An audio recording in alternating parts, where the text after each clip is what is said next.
once again to Wars Going On. I'm Mark Turris, and we are here on the Forerunners server to bring you the latest in what's going on in Watcher of Realms.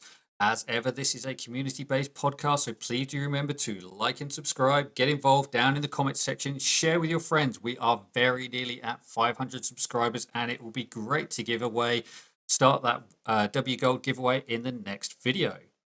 So, this week, I'm joined by Corey and Sebastian, and there is a lot to cover this week. Corey, thank you very much for joining us. Thank you for having me. So, where to start? Well, probably the place to start is where we didn't finish last week because we wanted to focus on the Lady Alexandra topic, which was the GVG stuff for Season 9. There's a little bit to cover, really a lot to cover. Mostly, it's talking about the new Demon Soldier, who they've actually managed to change since they've originally released her, so we'll have a quick look at that. There's a new border, new emotes, and so on and so forth. The Guild Sandbox we did briefly cover. For reasons best known to the developers, they haven't included that in Gladiator Gauntlet. Opinions can be shared on that. And finally, what were the other things? Yeah, that was really just the fact that Gladiators got started. So here we are on the Season 9 look. It's got a rather gothic thing going on. It's pretty cool. We will not be focusing on the Season 9 maps today. Today, the focus of this is the Gladiators Gauntlet for Season 8. That's our primary topic. How do you want to do this, guys? Do you want to do the all of the patch note controversy and then get into this, or do the patch notes at the end? Start with the patch notes, and then we close out with the fun stuff here. So let's just give the TLDR, and then I'll let you decide how much you want to cover in terms of what has been released already.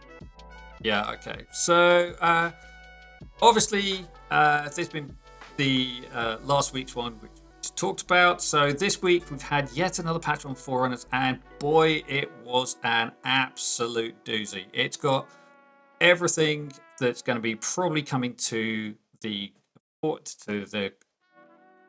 global servers for the anniversary update. It's got an update to a hero that we've had on Forerunners for a while, and it's looking interesting. Still a little awkward because of her support range, and we'll just dive over to her. So this is the lady in question,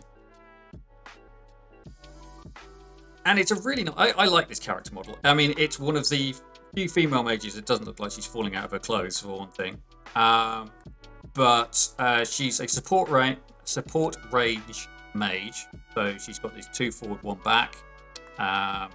She's got up to 120% basic attack. She does this arcane realm thing where she fires a magic vulnerability spot that makes it more vulnerable, and she boosts her attack while doing so.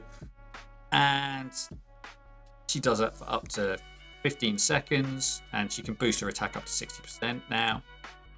And then she gets stronger the more time she does it. She's she's got more chance to trigger this arcane realm thing. Okay, so that's it. She's kind of interesting. The fact she does magic vulnerability is quite nice. But the thing that makes her really interesting now is the fact they've added this skill right here. So she boosts all mages in your team by 6%. In the faction, she doesn't even have to be on the field. She boosts them by 6%. Which is the equivalent of having an unnamed A2 for all your mages. Or not having to use Dursa if you don't have them in your account yet. So we're predicting that this is going to be the next Shard Fusion event in the global server, correct? Yeah, I'm pretty confident of that. She was originally a hero fusion on Forerunner. And that's where Philippa originally came from. Philippa was 4 copies of Philippa were fused to create this lady here. At the time of release, there was an argument that Philippa was actually more valuable than Carosa. Those of you who now have Philippa can make your own mind up about that when you get her.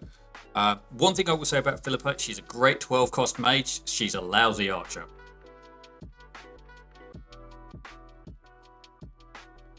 Quick question: does the buff stack with the esoterics as well? Yeah. Or not esoterics, the unnamed? I haven't tried that yet. That's one thing I do need to try. But it's in theory, it should do. There's no reason why it shouldn't. That'd be interesting. It's not like it will change anything, but No, but it shouldn't. It shouldn't matter, right? Because it's the unnameable is a buff to everybody, and Carosa's is just restricted to mages.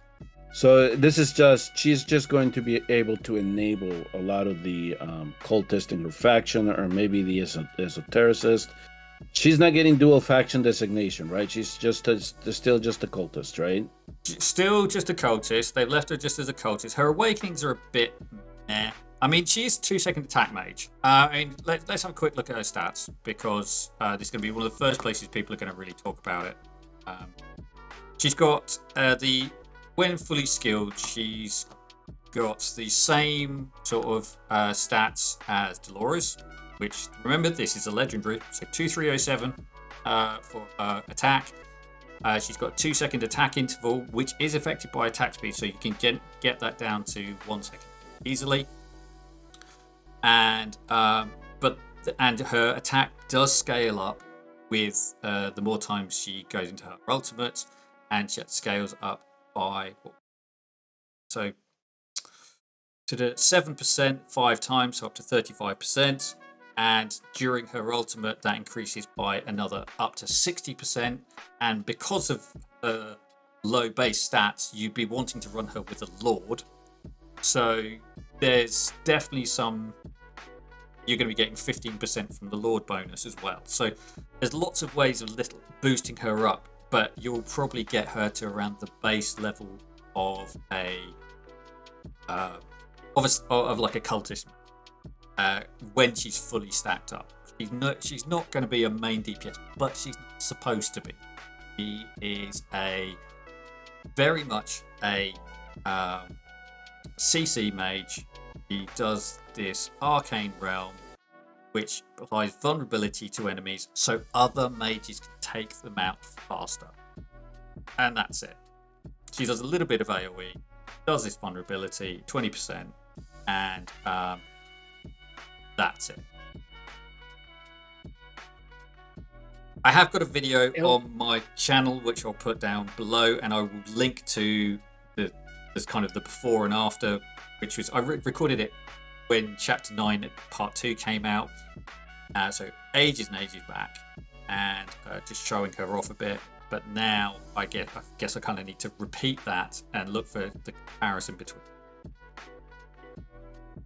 It'll be interesting to see how she performs, because I feel like to some extent, at least right now, the meta for mages is very much defined in terms of what you're going to use for PvE content, what you're going to use for guild to guild PvP content.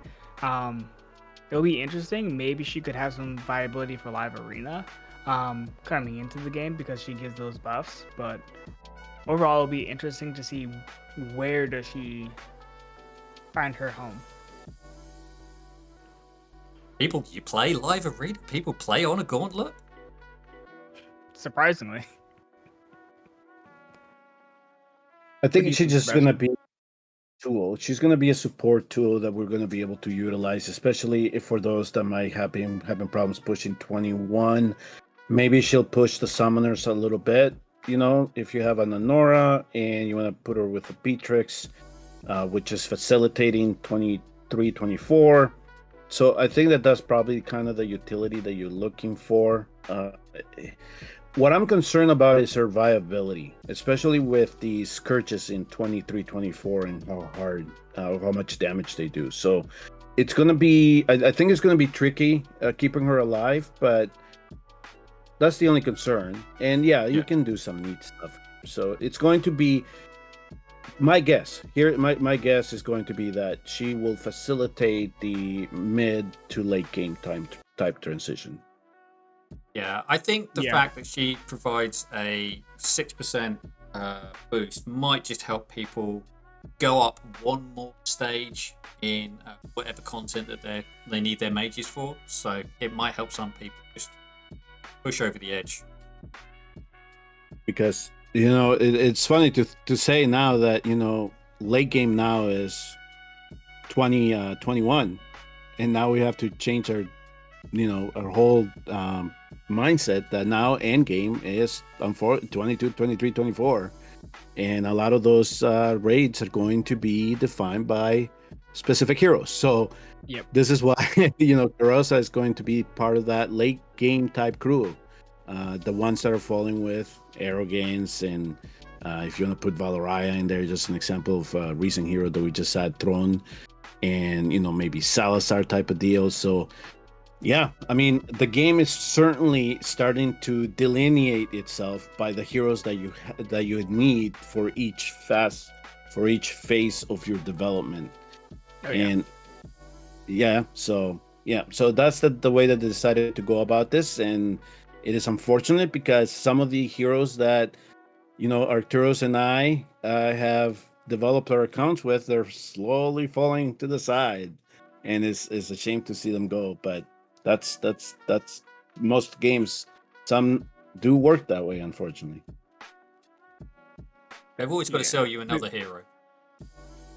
Yes, exactly. Yep. Gotta get Vorn right now. We'll get to Vaughn in a second. the Vaughn drama. Okay, so Demi, they've changed the wording of the skills slightly just to clarify what's actually happening with her. And there's a bug fix where immunity to specific debuffs would not prevent their stats from accumulating.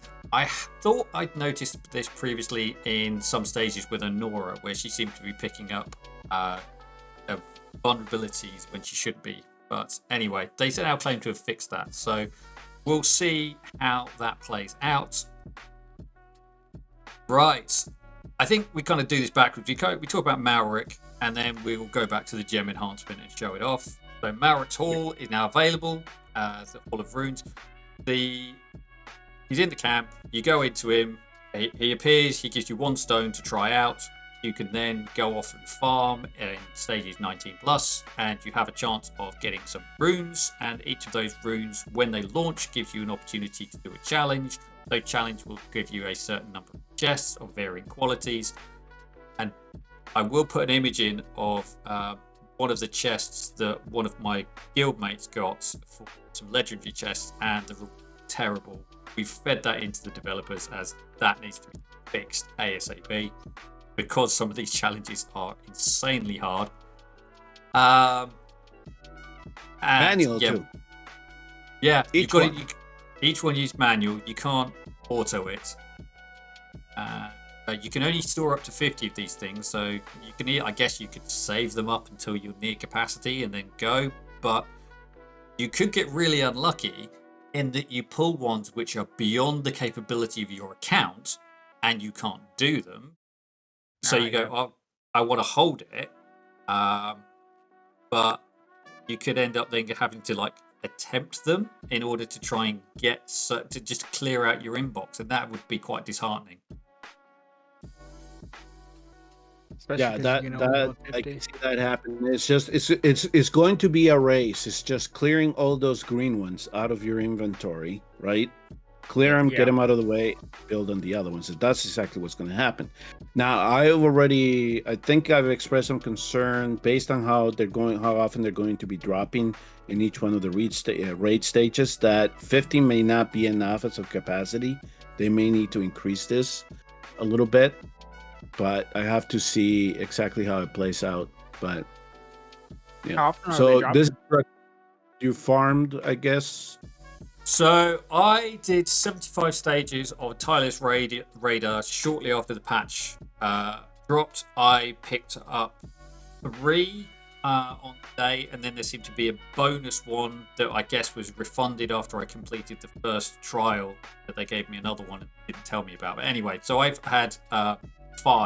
I've done 2, and I left the others here just to show off in this.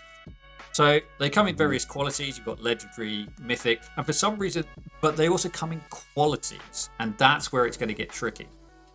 Each one has a quality of 1 to 4, and that sets the difficulty as well. So technically, that is easier than the legendary and mythics would be even harder still. So because it, yeah. Okay.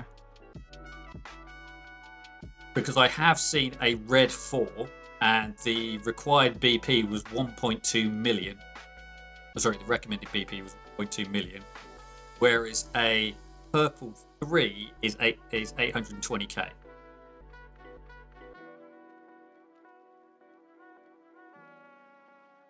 That's one thing. The BP requirement, which obviously is like the indicator of how strong your units have to be, has just skyrocketed recently going into these new gear raids and these new pieces of content, to where it almost feels like the content is outpacing the average endgame player's strength.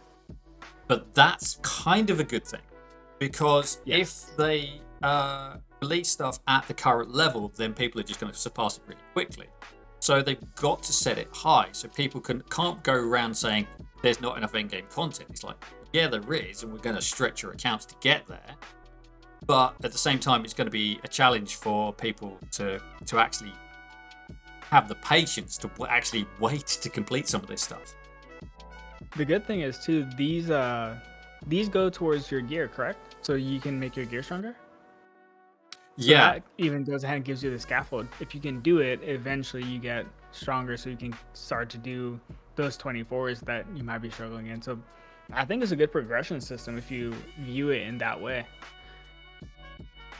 So when I reviewed this in the video for my channel, when I reviewed this, I just briefly mentioned that in this instance here, it did seem that Moonton put the cart before the horse, right? Because they released all that hard content that we have to battle now, right? They released this one. They kind of give us an indication of what we're going to need to do to clear 22 to 24. What type of awakenings, all this stuff came into play, right? If they had would inputted this system earlier or before they released this and the new gear raids, I think that the whole frustration that we saw with players, especially with, oh, I don't have like a King Hearts A1, or I don't have Demi or Morrigan at these awakenings, or anything like that, right? To try to help me to push the 24s, or maybe in this case, maybe the Lady Alexandra issue wouldn't have come out with Gear Raid 3 if they would have let this run for a little bit, let us build some of those resources, let us improve the gear and the artifacts, and then hit us with the hard content. Yeah. And things might have been, that might have a little bit more favorability in terms of what's going on. Now, I'm going to take the contrary view to that, because I actually think they've done it the right way round. Because I think that by doing it this way round, they've said to people that, yeah, you need to push harder, you need to keep developing your account, and they've made it so that people are wanting to try and develop and keep going ahead. Whereas if they put stuff up, they would have released this content. Everyone goes, oh, well, this is too easy. Yeah, there's no end game content. But now they've released hard content. They've released, and they've said, and this is the roadmap you take to get there. Mm-hmm. So I can see why they've done it that way. As ever, their comms are shit. But this is where we are. I see both points, because yesterday I did 224, no A1 Hearts. Go ahead. Go ahead, Sebastian. Well, I don't know. I'm cutting. If I'm cutting them out, I apologize. I would just say that the last thing is just I also get to see how pay to win this is, right? Because some people are going to be able to farm more than others. So are those that are going to be able to excessively farm this, are they going to get an advantage eventually over time in terms of getting their gear stronger?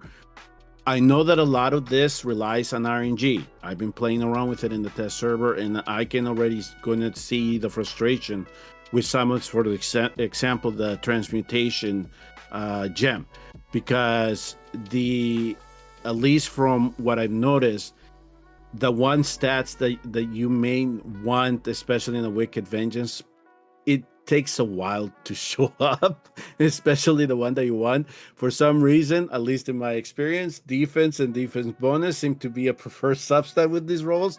But it's going to be at the mercy of RNG as well. And of course, the more resources you have, the better chance you have at getting that RNG result. So yeah, we're gonna be able to, yes, make our gear stronger. We're gonna be able to add stats to everything we've farmed. That is one aspect of RPG games that I like, especially ones that involve rating for artifacts and gear. This is something that I was expecting to come eventually to the game. It is something that I'm familiar with playing other games. So, I can see it, your argument, Arcturus, as well. I just think that based on the frustration of the players that you and I have been speaking about for the last 2 months, I think if they would have had any inclination about this coming up or showing up, that maybe the gear raid in Abyss would have been perceived a little bit better than they are right now. That's my...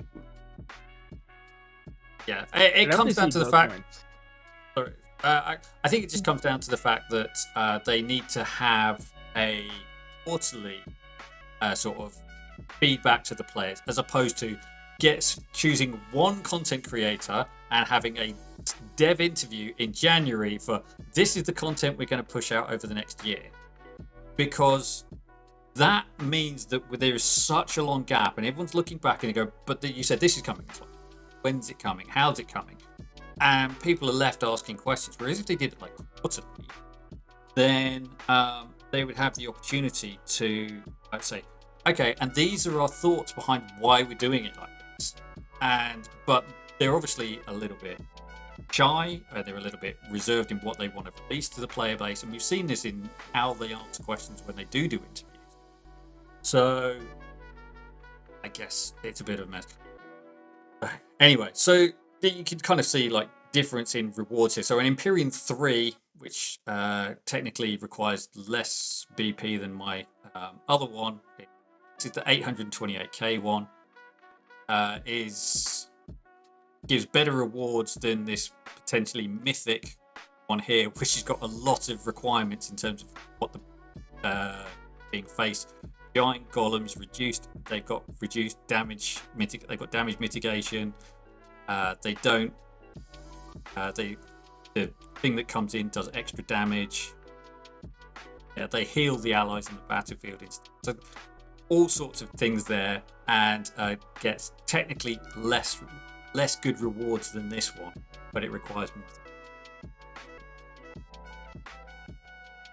This will be interesting because I see both points to the point of view, because I think one thing, since becoming a content creator, and like obviously I play the game, there's such a difference between what is the late game player versus what is the end game player, because the end game player for the most part has been playing for 650 plus days, roughly, in that ballpark, or has spent a decent amount.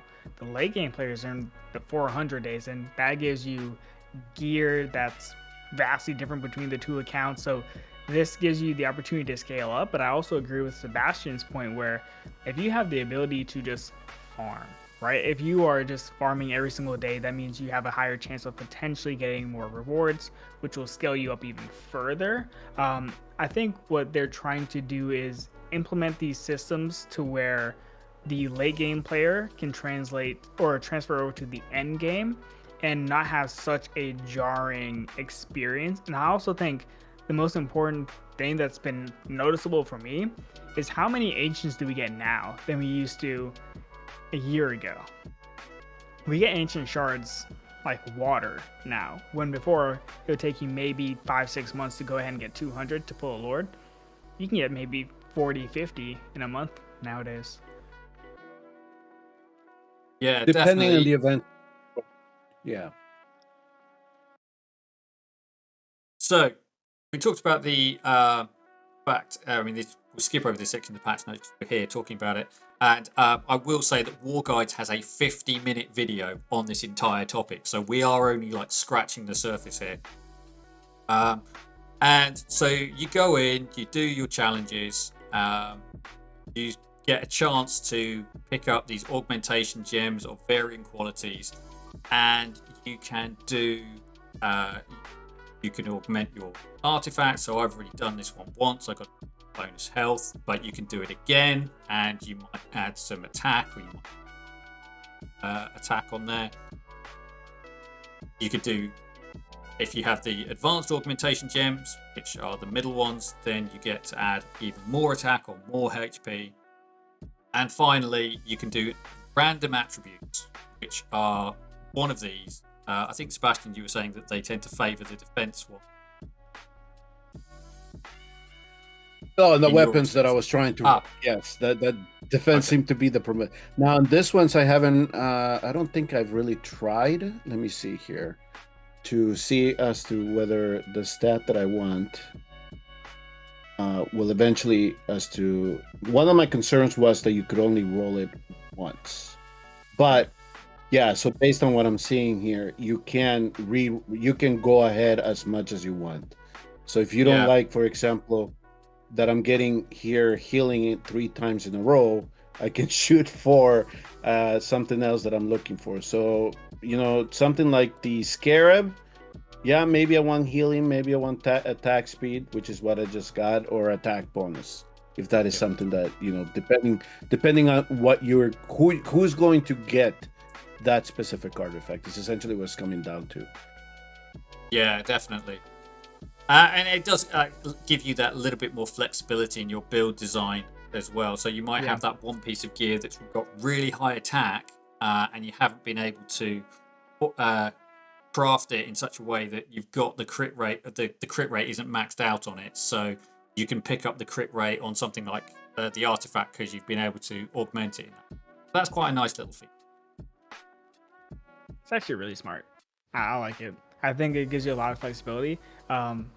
My brain goes towards higher guild boss scores, easier pushing for content, higher BP for guild v guild, and maybe crit mains might be somewhat relevant now, because if you get that 15% somewhere else, like attack bonus, maybe you can start scapegoating the crit rate on other gear for like rage regen or something like that. But it'll be interesting. What they're trying to do is the rage regen here for this, you can get up to, it looks like 15%, right? So let's say that, I mean, some of these heroes don't need a whole lot of rage regen. So let's say you specialize one of the artifacts to have rage regen. So now you can come and take over that ancient piece that you have and then target that rage regen subset and say, no, you know what? I'd rather take the extra attack. So I'm going to make it a flat attack if I want to, or if for some reason I need more HP. So DPS is a little bit more viable. You then go and target for HP bonus. So this whole thing is going to open up, especially as to how we format our gear is essentially what's going to come down to.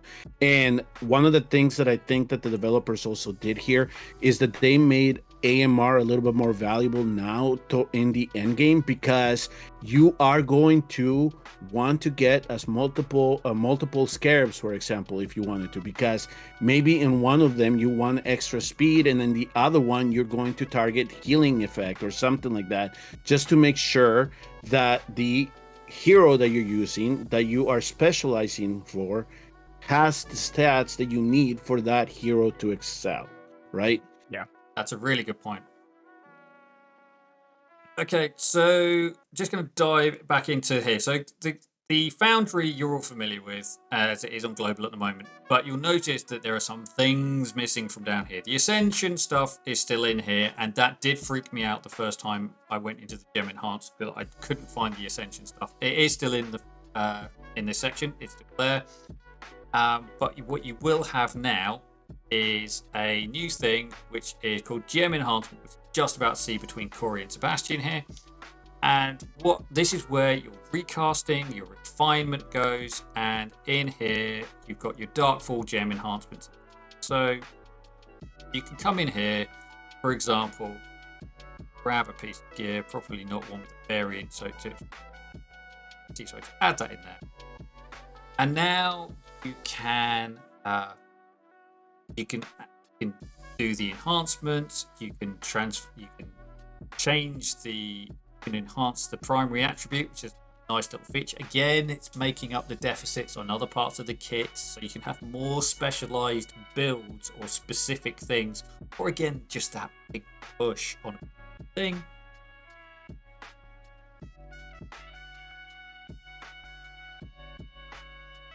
Okay, and then the variant or the ancient mythics, you're going to be able to use the transmutation gem enhancement on. This is where you're going to be able to change a substat. Yeah. Now, I have a couple, unless you want to add something here, Arcturus, regarding the transmutation, I do have a couple of warnings here that I want to give. You can see it on this piece in front of me, in fact. So previously I have enhanced the, I've used the refine skill, refine crystal on this, on attack speed, and so this means I am locked into changing the same substat. So, and it's offering me a really bad choice, so I wouldn't use a transmutation gem. So this specific aspect of the transmutation gem will change how we are going to be using our advanced refining crystals. Okay, so what I would do right now is I would hold on to your advanced crystals. Do not use them, because what's going to happen is that you're going to come in and you're going to roll your gear or your mythic ancient piece that you just farmed. And then you're going to look at the rolls and then decide, all right, this is probably the one that I want to change, but I want to change it to this other substat. And then if that substat hits, then you're going to be able to possibly push that with your advanced refining crystal. Or what you're going to do is then decide, maybe if I use an advanced crystal on this, I pretty much lock it out from using a transmutation gem. I wouldn't go back to it, is essentially what goes. So you're going to have decisions to make here as to how exactly you want to go about this one. So, for example here, let's say that Arcturus was able to get 15% crit rate from an artifact, you know, get the 15% from the artifact. Then you would come in here and you would target that if you wanted to. If you want to change the substat to what do you have in there? Defense bonus and attacks. So maybe flat attack, just to get more attack into this piece. And then if you hit that substat, now you can come in on top with the refining crystal and try to get as much of improvement on that as you want. But attack speed, you just pretty much lock it out because you're not targeting that anymore. Yeah, so that's definitely it. Another word of warning is they made a big deal about the fact that you'd be able to use these evolution gems to go from T1 to T2/T3 gear, but you need 2 crystals, 2 gems, in order to transmute an ancient to T2, T3. These things come from really hard drops, so they're not. You can say, people have been saying, save your T1, T1 gear. It's like, yeah, but you've got to get, if it's ancient, you're going to have to get 2 really rare materials to evolve it. And that does mean, but if you do manage to do, and you do manage to get this, you can evolve your T1 gear into a T3 set. So, but remember, Ageless Rast is always a risk. Yeah. Yeah, but at least all those ancient fracture pieces that we have that we've been saving for something like this, right? You and I have always kind of predicted that something like this would be coming. So I never sold any of those ancient fracture pieces. They're there. I'll roll them eventually if I need something for Tales of the Smith. But yeah, but then again, is how often am I going to be able to get this transmutation gem? Also, I it's have random, as you guys mentioned. I have so much And then, fracture gear.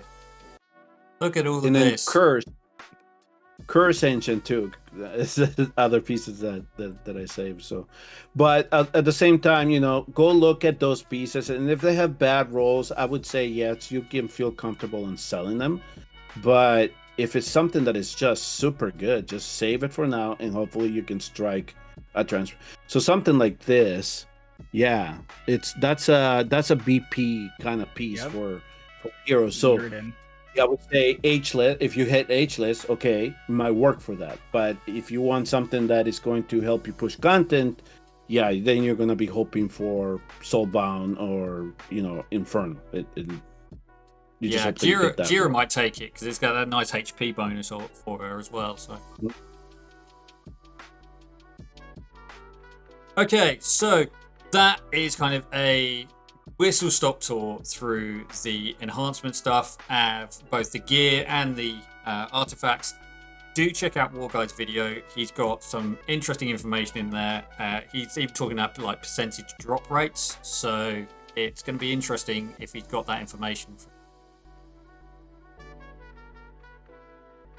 Okay. Where else do we have?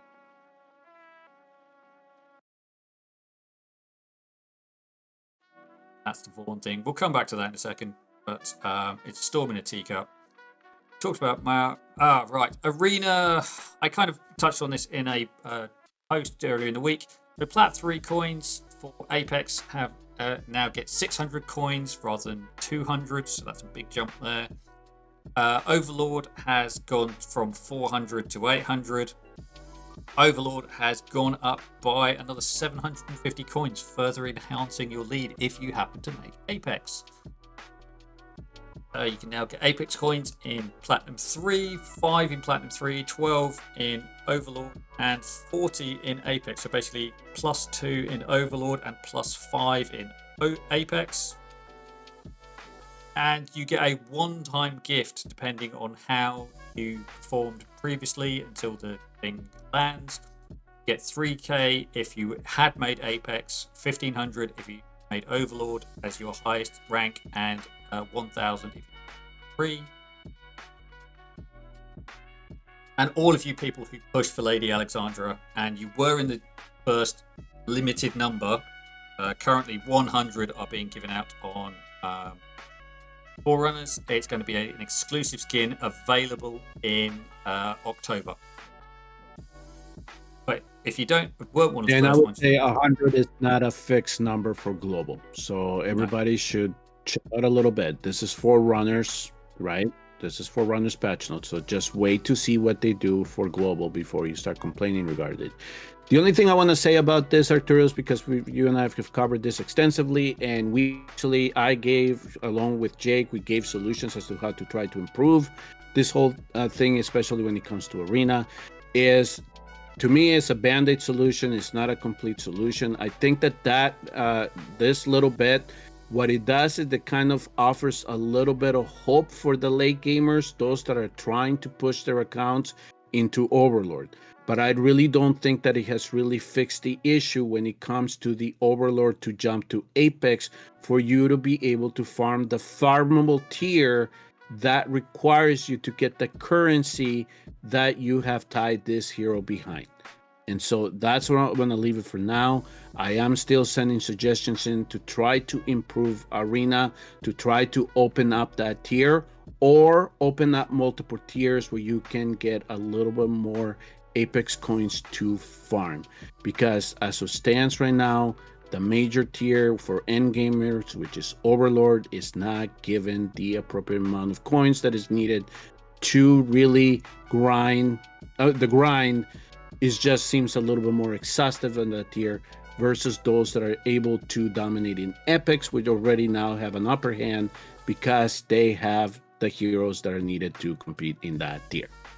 Yeah, and I think that is kind of a key takeaway as well, is that by getting to Apex, you get twice the number of ancient, and you get more gems, and you get more, and arena coin. The arena coins are the same, but arena coins don't really buy anything.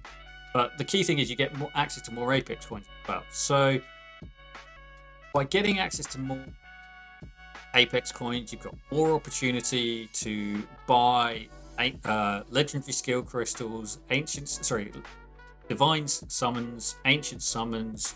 You can save up and buy the Alexandra Soul Stones. You get this brilliant Apex chest where you've got a chance of getting all of this stuff, and that's only like 20 coin jump chain. Yeah, so you get you've got more advantage by getting to that rank, but the people who are in that rank aren't going to say, well, I've got my Lady Alexandra, I'm going to stop trying an arena, because they're losing out on rewards if they do that. So it doesn't solve the problem. It still created a threshold, which is a growing threshold, which makes it even harder to get towards. I don't know what the answer is, but this isn't it. Yeah, I don't think there's really much to expand on it, unfortunately. I just think it comes down to they need to listen to the community and see what the community is saying. It's Apex is not hard to get to, at least on global, but to get there you need a Valdron, you need a Yovar, you need a Ingrid to some extent. You need one of the three to push, and you need one of the three very high awakened to get to Apex. Like, I have an A5 Valdron, so single target arena is easy. But everything else can't even compete.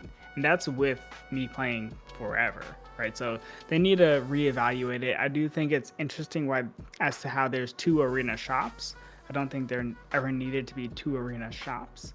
And then also the rewards are very disproportionate towards the cost. If you're selling a cosmetic item for 1,000, that's 1,000 that someone could go and save for, Lady Alexandra. So it's almost a diminishing returns to go buy anything else in the shop. So. Okay, so a few optimizations for GVG, which are the last things on here. We've kind of touched on, so gear detail pop-ups for deployed heroes. That's kind of on that. Quick view button for the mini-map. We will preview that just as we're starting to show off the stages. BP calculation has been updated. Attack codes. For those of you who used attack code and you tried to run the auto plays that they did, and you suddenly found that it kicked you out and dropped you into manual start part way through the battle, now they fixed that. So you can do a full auto by copying this attack. There are some quick view. Minimap didn't match the display of actual hero. This was something which happened in the Gauntlet setup, and I really hope they haven't fixed it. Sorry, they fixed it before it rolls out to global. In that during the setup stages, they were showing the Season 9 positioning in Gladiator's Gauntlet for Season 8. So it was really confusing, and you had to go in to check each stage individually through friendly face-off to see if people had set their teams. Absolute nightmare. Oh boy. And sorry, Sebastian. I said $5. It shows up in global. Why would they listen to feedback from forum? Okay, they've updated the skill description on the new Demon Banshee, and Death Curse now inflicts 1 stack of Mortal Curse on enemies within 2 tiles lasting for 15 seconds. So this is the new Demon Banshee coming next season. Handed out. And what it does, so you get 2 of these guys, so it's bit like the Murlocs, so the Marauders, and they'll come out. But the idea is you want these guys to die, because when they die, they reduce the damage of the damage output of the heroes who are behind the tank. So you could send these guys in and then follow up with lizard flies, and hopefully they'd be able to get through with the reduced incoming damage, or you might fly them into a Hatsoot to again weaken her, and then you fly through with lightning guards and take out the Hatsoot in the back row or the healer in the back row. Interesting unit. I think it's going to mix things up quite a lot. Nothing particularly special on her level ups. It's mostly just HP and resistances, although I think the last thing you really want too much resistance on her, because then otherwise they're not going to die and do it. I mean, the fact they're self-healing is kind of interesting. So again, they're going to have that little bit of survivability to get through the incoming damage. Lots of HP, no defense, no attack, so they're not meant for damage. And they have a little bit of normal speed, right? So Yeah. Okay. So it's going to be a unit that you're going to be able to, think around, or set up the swarm. You send this guys in, try to reduce the damage so everybody has enough time to get through, or you just make those level 7 lightning guards a little bit more powerful now. Emphasis on level 7, right? That's my life. No level 7 stuff now. Yeah. It'll be interesting because I feel like the addition of the demon soldiers tends to shake up the meta a little bit. However, we haven't had anything as dramatic as the Garnet Guards, and we have yet to have a unit come into the Guild v Guild meta that was as strong as Necros, for example. Whenever Necros came into the demon soldier pool, the game changed, at least for Guild v Guild, because it opened up a lot. Even with the double fool strategy, it's very much hinged on additional units that are already strong. It'll be interesting to see how this works, because also you're banking on 2 sets of fires at that point, in potential theory. So it depends if the buff falls off, and it just depends on a lot of things. Do they get sniped out because piercers exist? Is it to mitigate the strength of esoteric units, which are at least dominating Guild v Guild right now? It just depends. It'll be interesting to see how they function. Because it's got a 2-tile range, I mean, there is a potential to even hit those units who are further back. So, and it doesn't necessarily have to be flyers, because it's reducing all the incoming damage. It could be a ground swarm that gets the opportunity to push through when these guys start to fly over.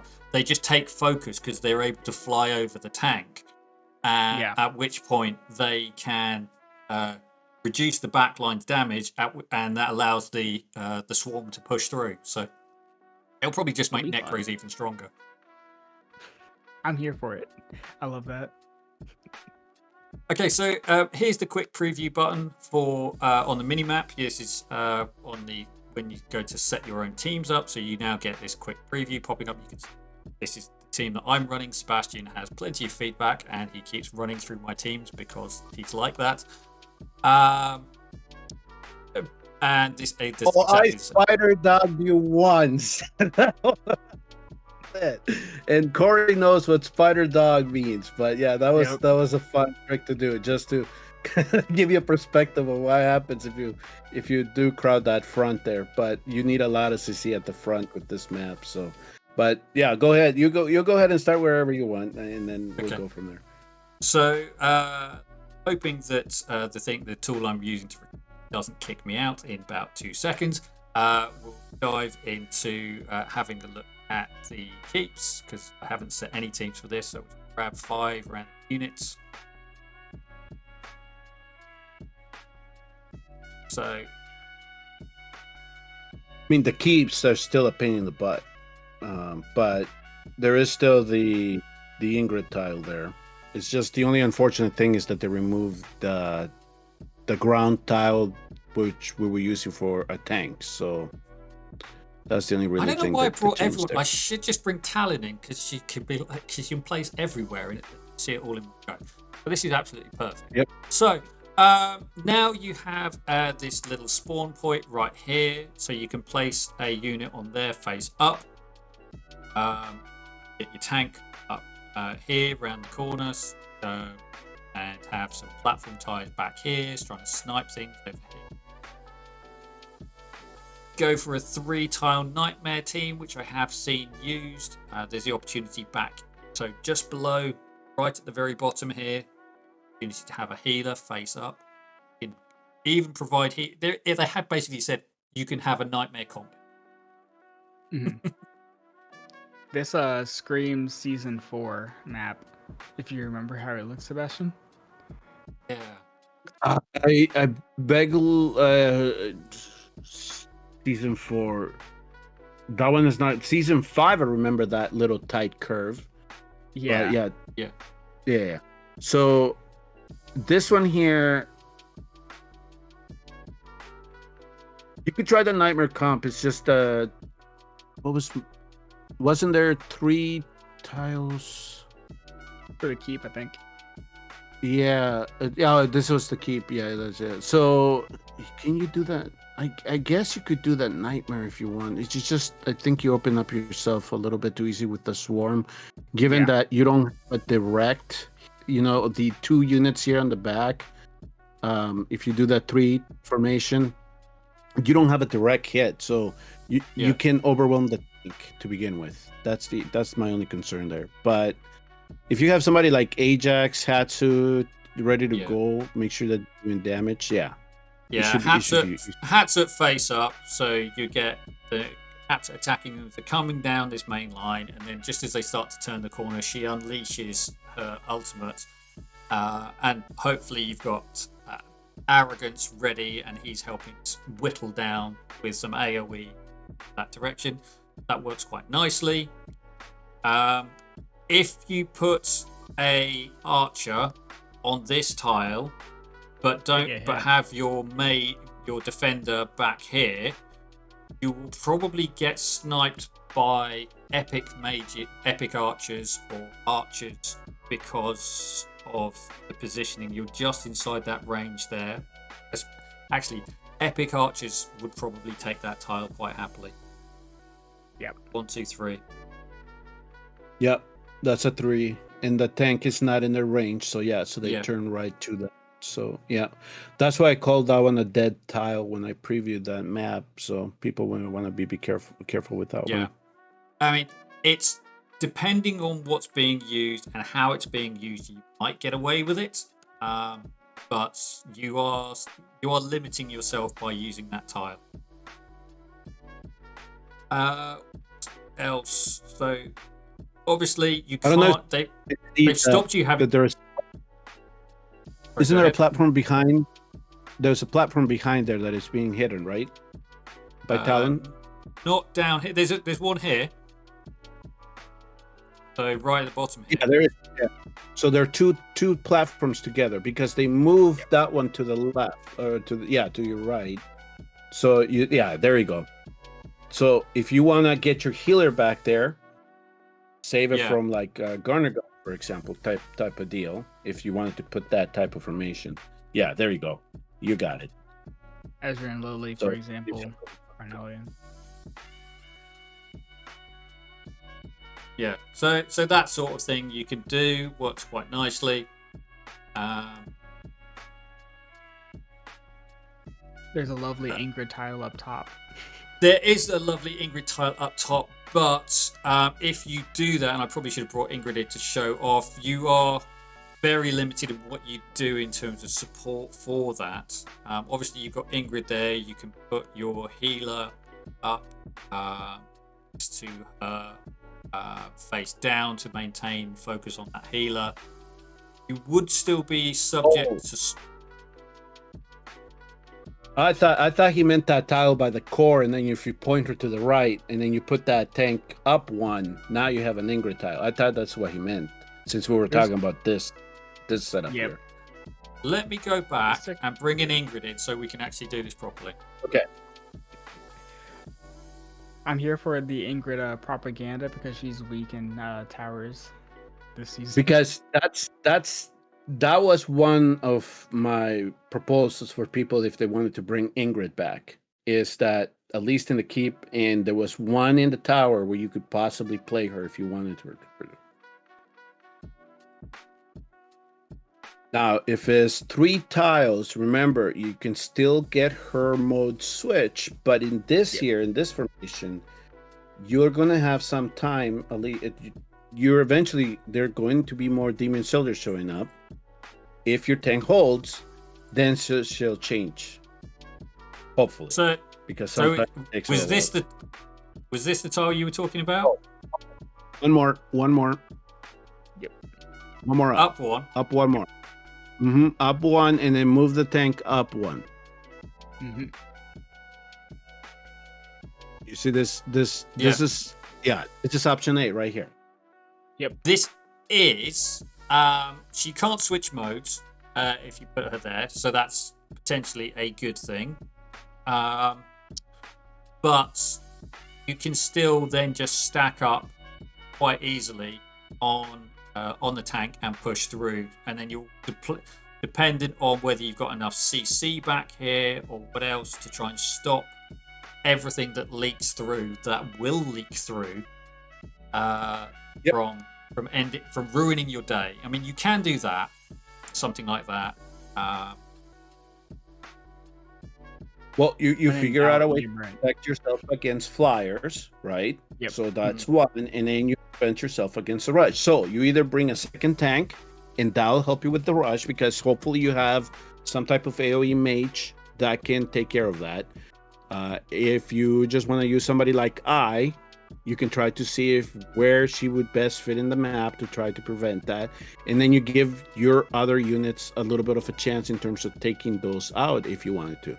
It's just that in the example here, if you wanted to bring in a Prettius, for example, to try to combat that, now it's a race against the Ma, right? So if you have the BP to match against the Ma, you're gonna have a good chance of success in that regard.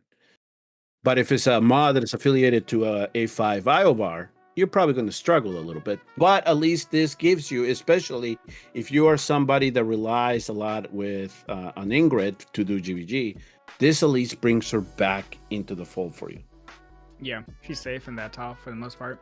I mean, if you have a Ymrit too, you just stack Ymrit behind the Brook here, or even a Captain Reeve. Captain Reeve is quickly becoming godlike. So if you put Ymrit behind Brokia there, if you place double bookkeepers on this tile right here, they will unleash straight on him, and whatever is behind Brokia will die instantly. Yeah. Unlucky. But we know that. Well, at least us that play competitive GVG know that. So Imred would go to the side. Yeah. And right now, a lot of the stuff, especially in global, a lot of the formations have Imred 2 tiles back from the tank anyway. So it's just depending a lot on in the ultimate, the expanded range, right? And also with his basic attack, now you can use him to try to slow down that swarm and give your mage or whatever AoE hitter you have a little bit more of a time to catch up with that. Nora is the perfect example for that. So that is why esotericists are working so well right now, especially if you have Cyrus. Cyrus in GVG is an absolute monster with its skeletons. I mean, Lots of RNG with Cyrus. That's what makes him such a pain in the ass to deal with sometimes. Because one of your guildmates might have a very good luck and his mod took him out, and then when you come in with yours and you don't have the RNG, boom, your mod disappears. And it is just frustrating. But that happens. Absolutely. Okay, so that's two possible cards we talked about at the front here. Let's just put her back. Now, I have seen someone trying to do some stuff in the middle here where you have Ingrid kind of like almost waiting for the leaks. And then you have a ranged fighter here. Obviously, sort of an Ares type, Valkyra, Ardia type unit there with a bit of range that might just push past the defender and help take things out. it's okay, but it means that your defend is pretty much unsupported because you put all of your DPS further back. Especially if you're sending in something like level 5 plus Shadow Keepers, and they can keep dodging the incoming attack and just lay the pressure on that defender and just wear them away. So you could find that Yeah. that unit dies very quickly, even if they've got the second life mechanics of a Brockie, Torrid, or Baron.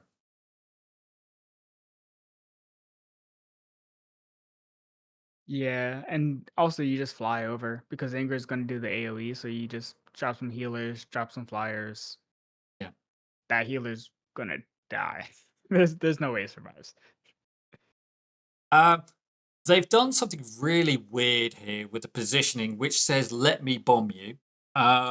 Which is such a weird setup.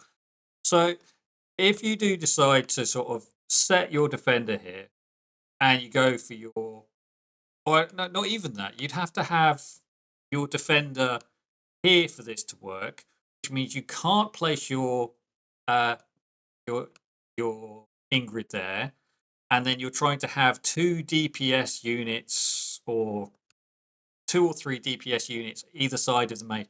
That's inviting you to drop bombs in this area because I mean, even if you had a mage, sorry, a healer back here, you're not going to be able to keep everyone alive.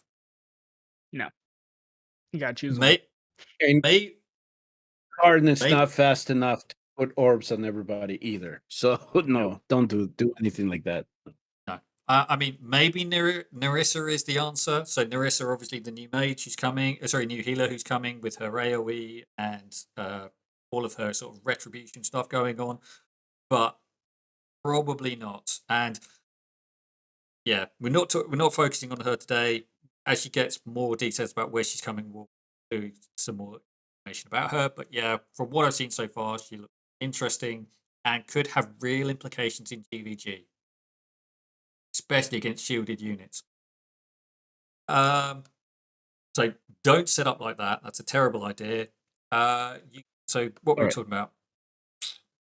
So for just discussion's sake, since we have Corey here, because we want to make sure that people know that the lowlights and the highlights of a specific defense. So put Procure back where he was, and because I can see people doing this now. Put Ingrid to the left of the core. Yeah. Yep. Let's see if we can, or you can do that, or you can put her on the other one, but it doesn't matter. So let's try to build a defense here. So what, regardless of how you can strategize here, so we can pretend that Silas is a mage if you want, or the marksman there. Can we, put Talia in a position where she might take the place of a Pradius, for example? No, not there. That's snipeable. Yeah, so that's something that people could Yeah. possibly do. Put that healer in the bottom there, something like that, right? Yeah. So So yeah, healer down here. yeah, so right away, here is the thing. Yes, if you place Ingrid in this type of position, you might think that you might get a benefit from the solar flares, given where the tank is. But here's the thing, especially if you only have one mage set up or one, or a marksman in there, is the ones you're able to draw the ultimate. One of the things that you can do, especially if you have power 4 lightning guards, is get it past the tank. Yep. And if they are able to pass Ingrid, now they have a free pass to her. So you Yep. can try this, but you got to make sure that the bottom is fortified to just take out any flyers coming at you. It also gets tricky because if you have a Chaos Shaman, they'll go ahead and buff the units, stack them up. You could even go ahead. The Chaos Shaman has like really weird unit targeting. It could even hit where that talent is. It could even hit maybe where the Silas is. Because sometimes it just likes to do its own independent thing. I don't know why. And then you're in a really rough position. And even nowadays, because demon soldiers are so easily acquirable, new strategies that weren't as popular before are becoming even more well practiced. And so you get into a situation where double shadow keepers into double dogs based off timing and how maybe because this map looks long, right? They've been extending the maps in terms of how long it actually is, and with these additional curves, gives you some additional flexibility with costs. You could drop double Shadow Keepers, double dogs, and probably just run through. Your Shadow Keepers eat one Ingrid hit. GG. Yeah.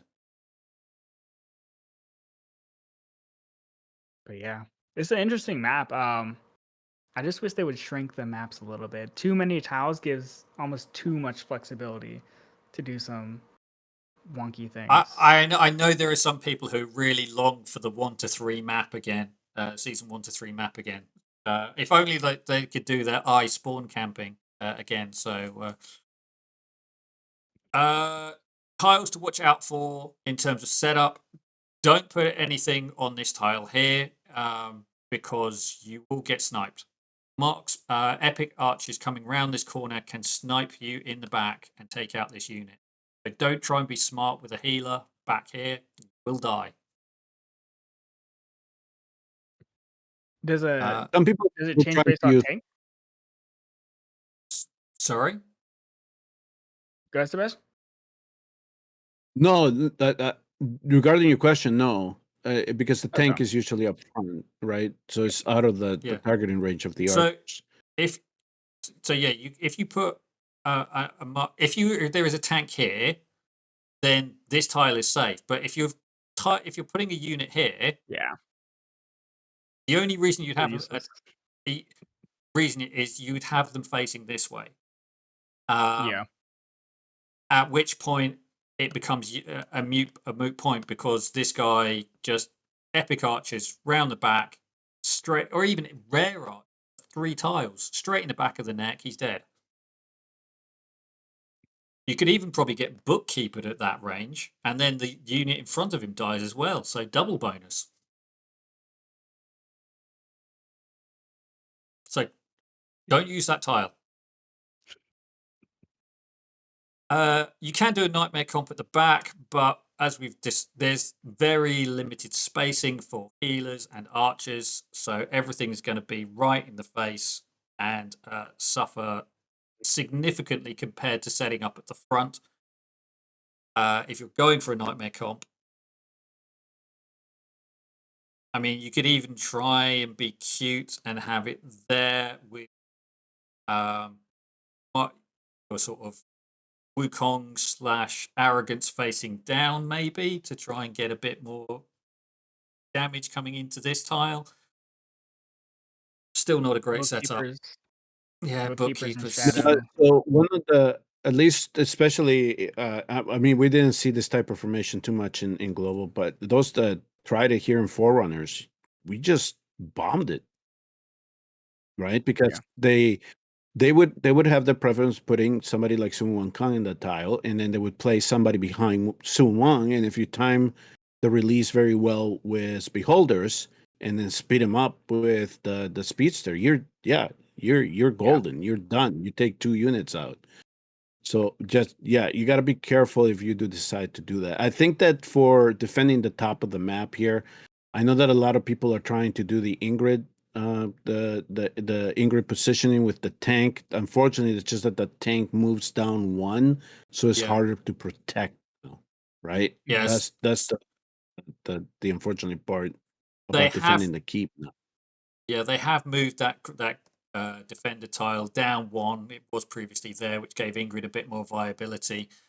And it does mean that you're able to keep her in the AoE for longer, but as soon as a unit gets past and she changes modes, then she can't switch back yeah, easily.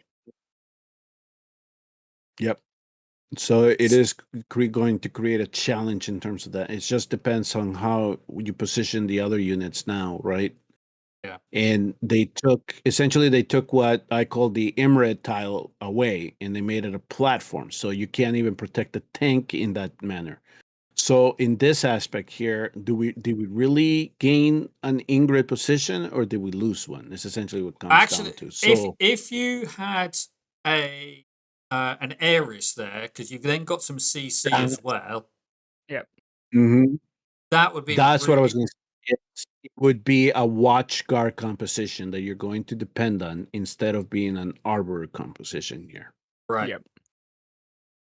Yeah, so very much Aries Ingrid would work quite well in that. He would need to be A1 because you need that extra tile of.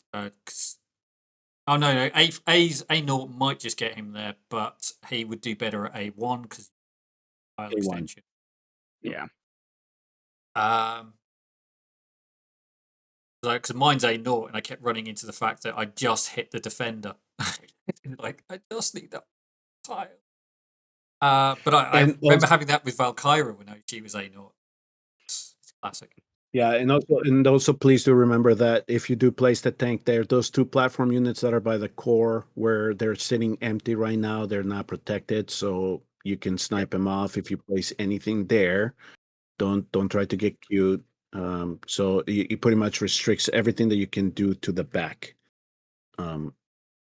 So yeah, you're pretty much tied up if that's how you're gonna roll with this.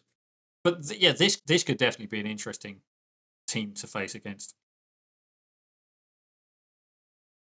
With the I mean, healer. if you stuck Pelagios on that tile there, that would be interesting. It could in One day. plat 2, maybe. When it comes to Overlord, you play just better be 8-5 if he wants to do anything. Unfortunately, that's the Yeah, only thing. A5 So that, Pelagios would cause absolute chaos there. yeah. You probably see a Okay, so Beelzebub. maybe if Beelzebub, yep. yeah, yeah, because he's got his CC. The risk there is that he then pulls the unit out of the damage, the incoming damage from the very linear line of attack here. That is Yep. true.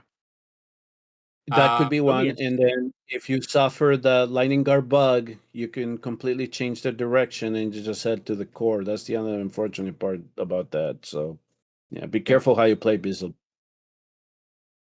Uh, But I think that's really it for the keep. I haven't managed to get Demi working yet. I can't think of any. Mine's not fully skilled, but you might try and be clever with her rework and bring her down here because she has all her self healing built into her kit. But as soon as she uncloaks, then she's fair game to a lot.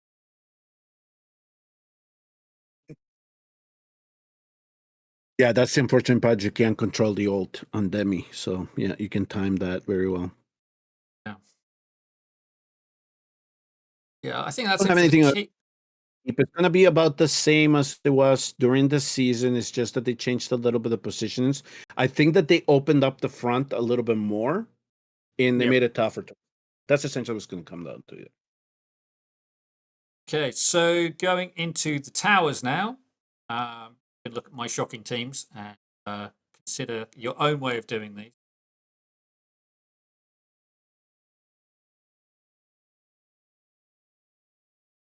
All right, here we go. So, uh, let me just pull these guys back, and then we'll have a look at the various tiles and talk about where we can put units. Okay, so at the front, you have the opportunity for two different 3-tile setups. Do bear in mind that if anything in here is available to be attacked onto 3 tiles straight from deployment. So if you bunch up your units 1 and 2, you will be attacked by bookkeepers, and bookkeepers straight to the face always hurts. Especially a Sun Wukong who hasn't had a chance to activate Monkey Business. Also, it reduces bookkeepers give exhaust, so it reduces your unit's damage output. Exactly. So that even sucks because Wukong goes ahead and ults, does less damage. So There is a Ymir yes, tile. there is a Ymrit tile. So yeah, you can have your Ymrit down here. I believe, yeah, there is even an archer tile way back here that is out of range of deployment. So you can pull marksman tank back and do that. It's not great, but it is viable as a tile. But as soon as anything starts to fly over, you better hope that your marksman is taking them out because you've got 2 tiles of damage there. So I saw this even being guilty with some form of guildmates that they decided that they were going to form the nightmare composition here at the front with the three. So put Torador and then Sun Wukong and then somebody else in the back. Yeah. And then put the healer and then Hatsu there, right? Yeah. The unfortunate part, at least with the nightmare composition, is that you need all three units to work to stop the swarm. And unfortunately, with this setup here, is you only have 2 tiles to get through. And then once they turn that corner and get through, that's it, right? Then they're free to go. If you don't have to be on the back protecting them. And if you place Hatsu in that position there, once she comes out of her invisibility, now you make it a little bit more susceptible to Garner Guards as well. So you really have to be very concerned about using that platform tile that is right on top to the left of those positions. So I understand why people are going to fall with that, but yeah, just be careful on how you line it up and make sure that you protect yourself against the swarm is essentially what's coming down to. Yeah. So there is another tile back here, which is 2 back. So if you wanted to have a setup round here, then that is an option so that you can work with. So if you want a healer a little bit further away from damage. It doesn't really help in terms of this tile here, where my mouse currently is, because that is still going to be subject to Garnet Guards as they're coming around the corner. They would be in range before the tank. They would probably get 2 rocks in the back of the face. And unless you're running Lily or Speed Carnelia, able to get an orb on, then the chances are that that unit is dead.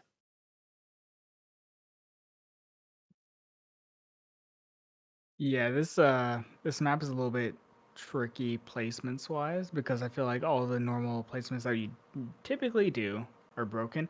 Unless we're looking at tactical mastery meta upcoming or something, but I'm not seeing For many Gauntlet it probably avenues. no, we're gonna have to probably work with the units that we have for Gauntlet. So how far are we on Gauntlet for global? 3 weeks? So maybe if that hero does come about, maybe. Yeah. It could be. Sounds cryptic, guys. Sounds like they know something. Right. So anyway, so we've got a couple of ground tiles back here. So you can have a ranged unit here. You can try and have them supporting a defender here, but your Ingrid tile doesn't really work. I mean, Dahlia kind of does because she boosts the block of the unit with her blooms. So that might be an interesting feature for you to try and make use of. And her range is actually longer than Ingrid's. So that's something. But unless you've got an Ardia or a A1 Ares, you're not going to be able to put physical DPS from the ground tile, which is here below the flame. This doesn't reach. So just for anybody, so the rule on Dahlia now is if you're in a guild that is facing a lot of still level 4, 5, maybe 6 demon soldiers, you can still use Dahlia and get creative. Once you start getting to level 7s, Dahlia is dead, unfortunately, because that resistance now that these guys are getting, it just completely it takes this poor gal out of the picture, and that unfortunately that's what it did. The level 7 demon soldier kind of killed the Dahlia meta, and that's why we don't see her being played so frequently now in Overlord in the global server, and that's tragic at least, but at least we got a chance to play with the hero when she did come out a little bit. In terms of the Fronto, there is again a position where Ingrid might come into play if you want to do that, just similar to the Keep, because they did open up that platform over there. They changed it over and they moved it up. So there is that opportunity if you want to make Ingrid play. Just make sure that you support the bottom side a little bit. You're talking about up here. Sorry, up here, aren't you? No. You had it right. Okay, because that's not great because she will actually switch modes in that position. I know. But So in at least in the experiences with global server, even switching her mode, you can still take advantage of it and strengthen up the support on the back to make sure that at least the Yeah, stellar mode is doing something until the demon soldier starts crowding her range, right? So yeah, once hopefully she notices more than two, she switches. the goal is that what will happen is Ingrid in single target mode will go take out the tank. That's what you're like hoping for whenever yeah. she switches. Um, with this, I mean, the tile that you put Dahlia up before would have been like a Yovar tile, potentially, or like a Piercer tile. But Yeah, even then, potential. Piercers are interesting right now. They are, but that's mostly because Lady Alexandra is incredibly powerful, and Oh, her I ability mean, to take with the things out from Pierce across the. system, you live and die with it because it may work for one or two fights, and then once somebody figures out, that's it. It falls apart, Yep. and Yeah, then you gotta go back to the board. Unfortunately, that's I know that we played in the Rising Horde. We did play with a couple of Piercer setups, especially ones that involve no healer. But Yep. once one person figured it out, it just fell apart, and We do the that in word got out. Infernals too. Yep. Yeah, exactly. so I will say that Beatrix is incredibly fun to play on these maps. Uh, just because the fact that she's able to start she's basically the Lady Alexandra of Magic. She's able to drop her ultimate off as soon as there are moving units on the pitch, so she's able to start laying the damage out. That's Uh, interesting. and, I and would she has a have little. to yep, would have to check her out to see because I'm just happy that I was able to get my A5 Kriya to work for 2 weeks. That was a win. So yeah, so I'm not sure about Beatrix, but I know that Beatrix can hit anything on the map, so it might be worth giving her a shot. But the I've had. cultists do require out of awakenings to make them pop, unfortunately. Yep. Yeah, I mean, I haven't. You'll notice in this team that I haven't got a cultist lord in this team that I've got deployed because I can't find a cultist lord that works because Demi range is too niche to work at A0. I mean, maybe at A1 I would have that extra tile. I'd have 2 tiles, 3 tiles of support to the tank, but then yeah, she's kind of out on her and subject to being sniped. Uh, she's difficult. Another tile to avoid is probably again this one up here. Again, if you were trying to be smart sniping that way, you could have Ivar, but as soon as the Garnet Guards get to that corner, they're probably Yep. going to be laying the damage down on that unit. So if you do place there, don't have it facing down. You need to be stopping the damage, but then you've only got damage, maybe 3 if you're running Nyx there. Yeah. These maps, it's interesting because I swear Guild v Guild maps with like the perception of how people build teams changes by the third week and then the final like 2 weeks. By the final 2 weeks, everyone's having a whole different defense, things that you've never seen before, things that you wouldn't even theory craft until you go ahead and see it. So we'll probably see interesting comms that may involve Nightmare teams. Everyone's going to try to push Nightmare because it's the most accessible Lord comp that you can build in theory. Because not everyone has a Cyrus to build an esoteric team. Not everyone has a Praetus Ingrid. So we'll see Nightmare comps. They'll probably fall to the wayside because double tank strategies work. New strategies will probably work with different demon soldiers. If Hatsit can't do enough damage because the new flying unit, that's also a can of worms that might eventually show its head. So it'll be interesting. The placements are incredibly difficult, to say the least. Yeah, thankfully the new Demon Soldier isn't going to be available for this map because it is only Season 9 viable, so you don't have to worry about that one yet. But it does have the potential to cause absolute chaos to Nightmare comps because as soon as one of them dies and it's 15% damage reduction on the on your archer and your arrogance. That's all your aerial DPS gone, and you're able just to fly straight over with other units behind.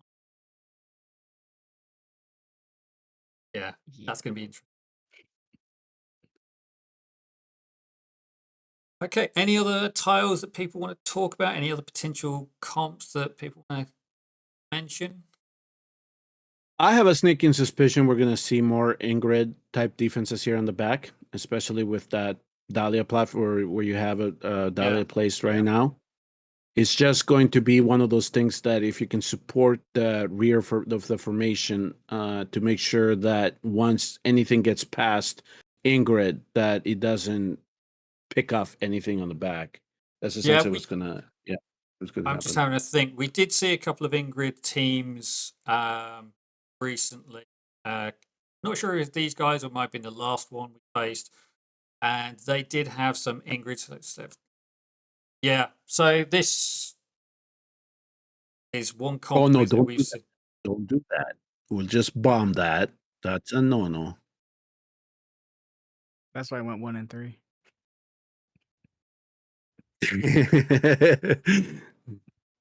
Wait, it's a double Lord comp, so they're using Yovar and Ingrid. Yeah, I mean, Ingrid, yeah, Ingrid leave with what? Why? Aovar, if he's not Lord, it's just. I hope that unit's got a It's maxed artifact.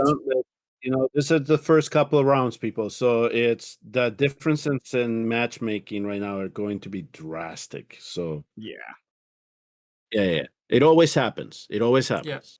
Especially in a couple of rounds. You're just going to be unfortunately overmatched. And then it starts evening out in the later rounds. And so I will say a big congratulations to the developers for considering the fact that the Forerunner server's population is so small, and now the full top 32 do get the skin. In previous rounds, you had to get to the top 16 in order to get access to the skin. So I know there are teams that the bottom 4 teams who were wiped out by super strong teams. At least got the chance to get the skin this time round. That's good. So again, it's another Ivar Ingrid composition going on here. But Midan, I'm sorry. yeah, we don't. I mean, still people know not which healers to use. But I will say though that if you have A5 Torador, Fercy and Desomi are seeing some play. So Yes. that changes up a little bit. For those of you that don't know that, it might have an A5 Torador. Desomi and Fercy are seeing a little bit of interactions now. Because Torador can protect himself a little bit better. So you can take an opportunity from the reduction or the inspiration. It's essentially what you're going for in those cases. So yeah, it's not necessarily the healing that you're going after in those situations. But yeah, some neat nightmare comps have come into play with these maps, and that ingenuity came about because of what an A5 Torador is able to provide. So things like this change, especially with awakenings and new heroes coming in. Unfortunately, Malrik is not working properly in GBG, so I haven't seen too many Malrik-based strong defenses. I don't know if they'll fix that eventually, but I do hope that they do in some aspect, because he could be a great support unit for this type of setups, especially with how these maps are being drawn these days. It's unreal what they're expecting people to do to defend them. I think that they really want to make sure that everybody gets a chance to crack something. It's essentially what's coming down to. It's just have somebody give them that feeling that, oh, I cracked one at least. So it's really hard to come up with a competent. I started season 8 thinking I was going to hate the map, and actually at the end of season 8, I found I was actually quite enjoyed it because it was like, okay, what team am I going to bomb this week? Because it was always looking for that opportunity, coming in and dropping bombs in someone's face and then just storming through. But so I think overall season 8, it was tough to defend, but it was more fun to attack. And Yes. at the end of the day, I think if you can get the excitement of GVG through, I come up with a strategy that works for me, and I'm getting some results. It's gonna get people feeling more enthusiastic about it. Because I know a lot of people feel like I don't have the demons, I don't have the awakening, and if you can, or it's like I don't understand this whole BP demon building metric that is required to like get the best performance out of your out of your demons. Then if you can come up with something so that people can go, actually, I can see why this is fun. I want to keep doing it. Then that will get people more excited about it and keep people in game mode. On Malrik, yeah, they really need to sort that out because they managed to sort out Inspiration and Wings of Grace so that they work based on how you put the units down is where it gets going. So I don't see why they couldn't get the rune working in exactly the same way. So you put Malrik, next unit down is the one that gets the rune. So And unfortunately, we're out of time. So the next time that we have Corey in, he'll finally tell us how to beat Lady Alexandra-based defenses. And the way that I like to close this out is that here in this example with GVG is late gamers, when you are going to go and modify your artifacts and your gear, you're going to be looking for getting that extra substat to boost the gear so you can clear the end game content, whereas end game players are going to be looking at the gear and say, how can I boost so I can get 500 more VP out of my IOR? That's essentially how that's going to change, and that's I think a neat way to wrap this thing up. I'm literally thinking about it right now. Exactly. Yep. okay, so thank you once again for sticking with us. It's been a long episode. There's been a lot to cover. Please do remember to like and subscribe. And we are, as I said, we are very, very close to 500. At the time of recording, we were on 496 subscribers. Do share, subscribe, and get people to come and enjoy the fun of episodes like this. We will be doing the Season 9 maps next week if Sebastian hasn't given up on my defenses entirely and threatened to kick me out of the guild somehow. So you're the one who tears through all my defenses and tells me they're crap.